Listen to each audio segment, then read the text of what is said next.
Okay, it's going to be a review of WrestleMania 37 Night 1, and we finally have a rain delay. First time in WrestleMania history you got a rain delay. It lasted about 35 to 40 minutes, but it was cool, though. You got a lot of, non-scripted promos to kind of kill time between the rain delay, and there was some good stuff. You had a really heated promo between McIntyre and Lashley where, McIntyre looked really agitated and Lashley looked really nervous. That was cool. Kevin Owens was on the verge of cutting one of his, best promos ever. With the history of him and Sami Zayn, I thought it was going really well, but then all of a sudden you had some really bad audio issues that kind of fucked up that promo. But yeah, man, the rain delay was cool. Once WrestleMania finally got underway, it wasn't a big deal. And, we started off the show with a bang. I thought Bobby Lashley and Drew McIntyre for the championship was an awesome match. Awesome way to start off the show. It felt big time. The longer this pre-show went on and as the show was getting underway, I think Booker T said this, and I totally agree. Like the match was definitely, there was more at stake for Lashley. Like Lashley really needed to retain the title here, and that's exactly what happened. Lashley got the biggest win of his career here. Awesome match between Lashley and McIntyre.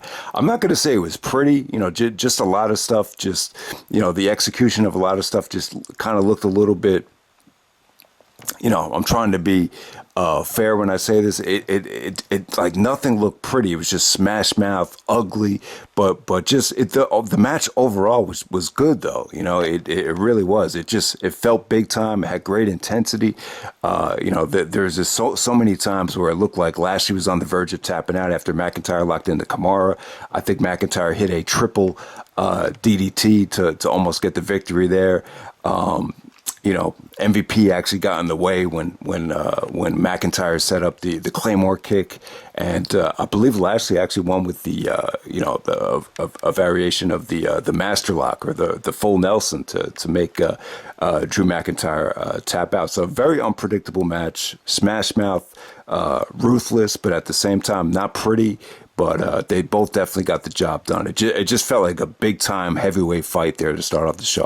I loved it. I thought it was great.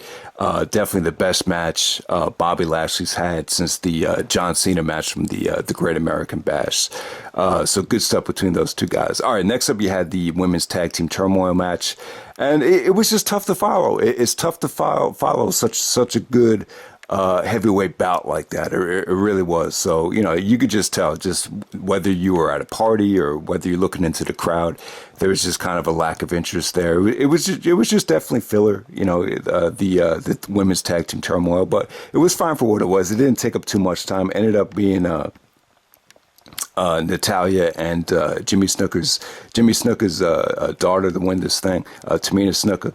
And we move on to the next match. We have Cesaro actually taking on Seth Rollins in a ROH Dream match right there. I thought it was awesome stuff. So Rollins during the pre-match interviews was just like letting himself go. He just, he almost looked like he was drunk by the way he was talking. But he was just very loose, I would say, Rollins throughout this whole night, and did the right thing, put Cesaro over. Cesaro had the crowd rocking. I thought this was awesome for the amount of time it lasted. It didn't get too much time, but I wish it would have got like maybe 5 more minutes. But, just some beautiful transitions from the curb stomp into the curb stomp into like the, Cesaro doing the King of Swing. Cesaro actually finally busted out the no hands airplane spin. I thought that came off great. Rollins actually busted out a corkscrew. What was it? What's the thing that AJ does all the time? It was almost like a corkscrew frog splash. A variation of that. I thought that came off great. Or spiral tap, a version of the spiral tap maybe. And Rollins used to do the Phoenix Splash. Wasn't the Phoenix Splash, but you never seen Rollins do that in a long time. But yeah, just a lot of great transitions from the curb stomp to the pop-up power bomb. Beautiful transitions from the pop-up European uppercut into more offense from Rollins. I just thought it was great for a while it lasted. It was just, man, you could just feel it like these guys have been wrestling with each other for over 10 years, and it definitely felt like that. Cesaro just looks much more lean and skinny than he did back in the day, but he's still like really, really strong. And I'll tell you, man, the no hands airplane spin. I was glad that he finally was able to do it again. It had been a long time since he was able to pull it off. Like I don't remember him ever doing that in the WWE up to this point, but he was finally able to do it. And I was so glad Vince McMahon didn't, change the finish of the match. Cause I know he came out a couple years ago that he thought something was missing from Cesaro, but yeah, man, feel good victory for Cesaro, and he had the crowd rocking too. So yeah, give big ups to Seth Rollins, did the right thing, and Rollins definitely had a great match. It was athletic, it was crisp, it was everything you could have asked for. The only gripe is I thought maybe they could have got a little bit more time if I were to give one more match from the show, just a little bit more time, I would have gave it to that one. All right, so next match on the show, you got AJ Styles and Osmos taking on Omos. God, I can't say it. AJ Styles and Omos taking on the New Day, Kofi Kingston and Xavier Woods. It was all right, man. I mean, if you were expecting AJ to really go out there with the New Day and really deliver something special, it's not really what you got. You really have more of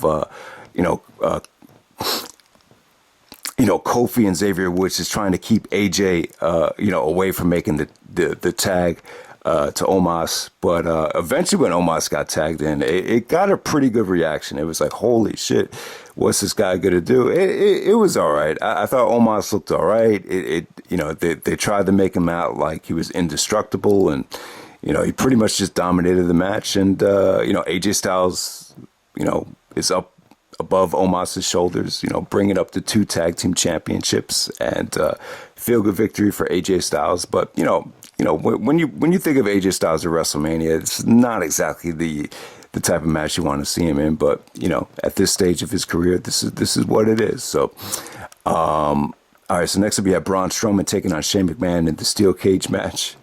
And I'm just getting the feeling like if people weren't watching Raw like leading up to the show, they'd be like, man, this storyline is so stupid. It's over calling the guy stupid. So it was just interesting to see some of the casual fans' reaction to the stupid storyline. But yeah, man, I thought it was cool. I thought the match was a lot of fun. Braun actually looked really good here. Shane actually was able to bust out the coast to coast, and he was trying to escape from the cage, kind of teasing Braun on the way out. And all of a sudden, Braun just kind of, grabs him from the cage, rips the cage off, and actually throws him. He actually, puts him in a choke slam position. Doesn't choke slam him, just kind of pushes him off the top of the cage. Shane does a flip, lands on his back, and then Strowman hits him with a power slam to get the victory. It didn't go too long, but while it lasted, it was cool. I thought Shane was definitely a great opponent for Braun Strowman.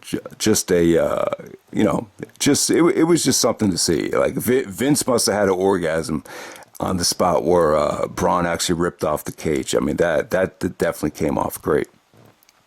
And shout out to Vince McMahon too. The national anthem with him, trying to say WrestleMania like it was WrestleMania 3. It was definitely a feel good moment.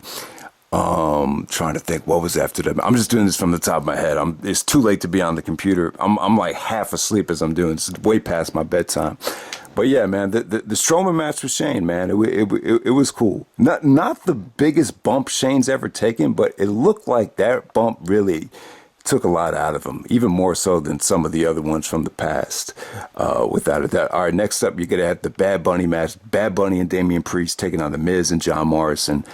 This was like the spectacle of the night for the mainstream fans. It definitely came off like that. So yeah, Bad Bunny, the match was just booked to show off Bad Bunny's skills. You obviously been putting in a lot of work training for this match, and he really busted out some great things. I mean, too much good stuff to talk about. You got to be really impressed with his performance in this situation. The match went a little bit too long for me.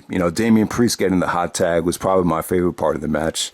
I thought the match was huge for Damien Priest. Because think about it, Damien Priest was at New Year's Evil the beginning of the year, and now he's in the co-WrestleMania main event. So that's a huge leap for him, a huge rub for him to be out there with a celebrity like Bad Bunny. And honestly, I don't know much about Bad Bunny. I've never heard of him until the Royal Rumble. But yeah, man, he put in a lot of work. The Canadian Destroyer on John Morrison.